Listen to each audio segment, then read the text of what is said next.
को प्रारंभ किया अंग्रेजों के जाति।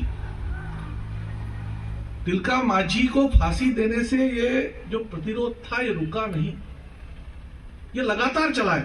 उस इतिहास को अगर हम उस समय का पढ़े, बंगाल के इतिहास को, ध्यान में आएगा कि कोई दिन ऐसा नहीं था जब अंग्रेज अधिकारी जंगल में जा रहे थे उनको प्रतिरोध का सामना करना पड़ा। वीर बुद्धू भगत गुरिल्ला पद्धति से अंग्रेजों से लड़े, दोनों बेटे शहीद हुए, सारा समाज साथ में लड़ा। 1855 के आते आते तो इस क्रांति ने कितना विशाल रूप ले लिया। 1855-56 में सिद्धो कान्हो के नेतृत्व में संथाल क्रांति हो गई। उसी क्षेत्र में, झारखंड के संथाल एरिया में हुई है, थोड़ा दूर भागलपुर से। जब सिद्धो कान्हो भगराडीह में संबोधित करने के लिए खड़े हुए तो ऐसा कहते हैं कि 30-35 हजार संथाल समाज के लोग इकट्ठा हुए।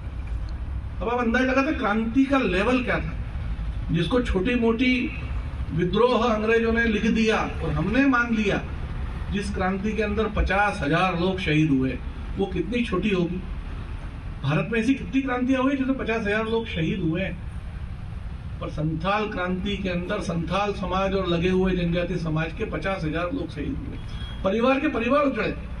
हम महाराष्ट्र में कहते हैं कि साफेकर बंधु को तीनों को एक साथ फांसी दे दी गई। उनको याद करते हैं, नहीं याद करने जैसा कुछ भी नहीं, करना ही चाहिए, पर क्या सिद्धो कान्हो को याद करते हैं। इस संथाल क्रांति का नेतृत्व करने वाले सिद्धो कान्हो, उनके दोनों भाई चांद भैरव, उनकी दोनों बहनें फूलो झानो, उनकी एक भाभी जो सिद्धो की पत्नी, 7 लोग अलग अलग स्थानों पे अलग अलग प्रकार से क्रांति का नेतृत्व करते हुए शहीद हुए। किसी को फांसी दी गई, किसी को तोप के मुंह तोड़ा दिया गया, कोई लड़ते हुए गोली लग के मरा। जनजाति समाज की हम विशेषताएं देखते हैं कि वो कभी गुलाम नहीं रह सकता, इसलिए जब विदेशी गए तब उनको प्रतिरोध का सामना करना पड़ा, इसलिए सबसे पहले शुरू किया, क्योंकि वो गुलाम रह नहीं सकता। बाकी भारत गुलाम पहले हुआ, बाद में समझा, बाद में आजादी का आंदोलन शुरू हुआ, हम देखते हैं। लेकिन जनजाति समाज की विशेषता थी कि वो गुलाम ही नहीं हो सकता, इसलिए भारत के जिन क्षेत्रों में जब अंग्रेज पहुंचे तब उसने प्रतिरोध किया। दूसरी विशेषता थी सामूहिक प्रतिरोध करने की ताकत थी, क्योंकि जीवन बहुत सामूहिक है। आज भी हम जनजाति समाज के विद्यार्थियों को बोलते हैं कि तुम पढ़ लो, उसको ऐसा लगता है कि मैं पढ़ के क्या करूंगा, बड़े बन जाओगे। उसको बड़े बनना ही नहीं, उसको सबके साथ रहना है। सब साथ जा सकते हैं क्या, ये उसकी इच्छा रहती है। जशपुर से 3 बच्चे, 20 साल पहले की घटना है, परीक्षा देने का कांस्टेबल की, आश्रम के थे तीनों, एक का सिलेक्शन हुआ, 2 का नहीं हुआ, तो वो एक भी नौकरी नहीं किया, वो भी वापस आ गया। तीनों का होगा तो करेंगे, एक अकेले नहीं करूंगा। ये सामुदायिक जो जीवन है, सामूहिक जीवन है, ये हम देख सकते हैं। क्रांति में हजारों लोग शहीद हुए, अंतिम संथाल लड़ते हुए मरा। महिलाओं की स्थिति कैसी है, तो ऐसा कहते हैं कि वहां पर यह समस्याएं नहीं है। भ्रूण हत्या समस्या नगरीय समाज के लिए होगी, जनजाति समाज के लिए कोई समस्या नहीं है, वहां बच्चियों की कोई कमी नहीं है। हमारा देखने का दृष्टिकोण कैसा है, सोशल रिसर्च करने वाले लोग इस ओर कैसा देखते हैं, ये सवाल है, वो क्या बताते हैं। और इसलिए कोई भी प्रतिरोध हम देखेंगे वहां पर महिलाओं की सहभागिता देखेंगे। सिद्धो कान्हो अगर लड़े तो फूलो झानो भी लड़ी। फूलो झानो का वर्णन जब संथाल क्रांति में हम देखते हैं तो वहां के लोकगीतों में आता है कि गांव गांव में सरई पेड़ की डाली जो क्रांति का प्रतीक थी, उसको लेके फूलो झानो महिलाओं की बैठक लेती थी, और बैठक लेके सारे संथाल समाज की महिलाओं को अंग्रेजों के विरुद्ध समझाती थी, लोगों में जागृति लाती थी। स्वयं इन दोनों बहनों ने 21 अंग्रेज अधिकारियों की हत्या की, पर क्या ये फूलो झानो को हम जान पाए? आज तक जान ही नहीं पाए। बिना महिलाओं के सहभाग के उस समाज में कोई कल्पना की नहीं जा सकती। हम दहेज लेते हैं, वहां दहेज देना पड़ता है अधिकांश जनजातीय समूहों में। महिलाओं की स्थिति कितनी मजबूत है उन समुदायों में, इसका अंदाज लगा सकते हैं। पर रिसर्चर कैसे हैं? सामाजिक रिसर्च जितने लोग कर रहे हैं, अभी झाबुआ में भील समाज के बारे में एक ने रिसर्च किया, और कलेक्टर से बात करने का, वो बोले कि नहीं यहाँ वधू मूल्य लिया जाता है। वधू मूल्य कैसे लिया जाता है? नहीं, बोले लड़कियों को शादी करने के लिए उनका मूल्य लिया जाता है। मैंने कहा आप क्या वर मूल्य लेते हैं क्या, आप बिकते हो क्या? नहीं, हम तो दहेज लेते हैं। मैंने कहा फिर वो दहेज क्यों नहीं कहते उनको वधू मूल्य क्यों बोलते हैं? देखने का दृष्टिकोण कैसा है, स्वस्थ परंपराओं को भी, स्वस्थ समाज व्यवस्थाओं को भी हम कैसा देखते हैं, वास्तव में ये सवाल है। और ऐसा क्यों होता है? 1857, 55, 56 में तो संथाल विद्रोह हो गया, इस संथाल विद्रोह को कविवर रविंद्रनाथ टैगोर ने लिखा है स्वयं कि यह संथाल विद्रोह था, ये 1857 की क्रांति की प्रेरणा था। भारत में 1857 की क्रांति अगर कहीं से प्रेरणा ले रही थी तो ये संथाल क्रांति थी। रविंद्रनाथ टैगोर लिखते हैं आगे 1857 की क्रांति भारत में हुई। अंग्रेजों ने लिखा है कि वो तो केवल राजाओं में असंतोष था, वो लड़े। तो फिर बाबूराव शेड़माके कौन थे?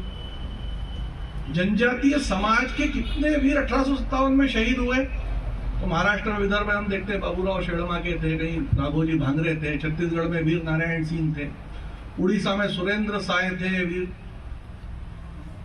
झारखंड में नीलांबर पीतांबर थे, मध्य प्रदेश में जाए तो निमाड़ के इलाके में रघुनाथ सिंह मंडलोई थे, भीमा नायक थे, खाजा नायक थे।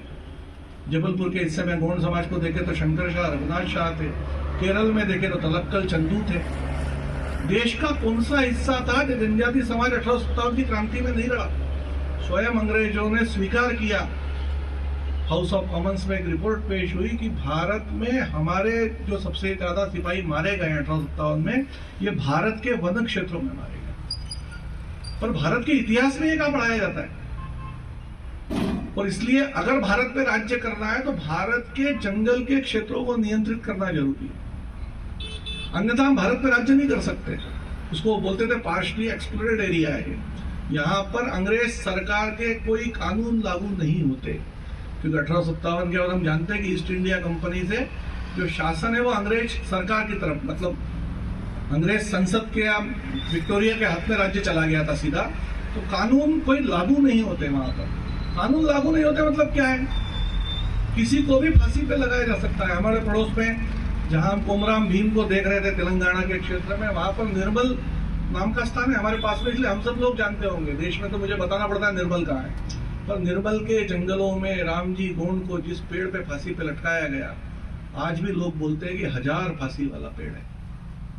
यहाँ पर 1000 लोगों को फांसी पे लटकाया जा चुका है। किस प्रकार की ज्यादतियां भारत के वन क्षेत्रों में अंग्रेजों ने की होगी, और नियंत्रित करने के लिए जो उपक्रम उन्होंने किए वो आज तक भारत का जनजातीय समाज भुगतता है। उसको ऐसा लगता है कि आखिर हमको कोई समझता क्यों नहीं है। उन्होंने कहा कि ट्राइब जो है क्रिमिनल है।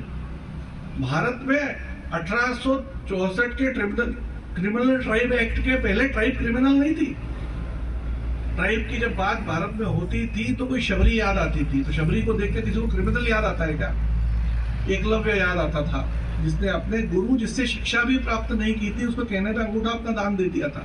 ये जीवन मूल्य याद आते थे। गुरु के प्रति भक्ति किस प्रकार की होनी चाहिए, एकलव्य को देख के लोग याद करते थे। बर्बरीक याद आता था, जिसने महाभारत के युद्ध में भगवान श्री कृष्ण के दर्शन करके उन्होंने कहा क्या चाहिए? उन्होंने कहा तुम्हारा सिर चाहिए। बर्बरीक ने अपना सिर काट के दिया, बदले में कुछ नहीं मांगा। शबरी क्या भगवान गए, शबरी ने क्या मांगा? शबरी ने कुछ नहीं मांगा। घटोत्कच सरी का वीर याद आता था। वो जनजातीय समाज अंग्रेजों ने कहा कि ये क्रिमिनल है और क्रिमिनल ट्राइब एक्ट बना दिया। आज भारत के किसी भी विश्वविद्यालयों में जाके आप जनजातीय समाज के बारे में बात कीजिए नगर के छात्रों से, तो उनको ऐसा लगता है, उनको बोलो कभी कि भी जरा चले जाओ उन क्षेत्रों में, तो उनको ऐसा लगता है पता नहीं तीर कमान लेके कौन खड़ा होगा उनको मारने के लिए। पढ़ाई ऐसा है, गए नहीं कभी, दिखाया ऐसा गया।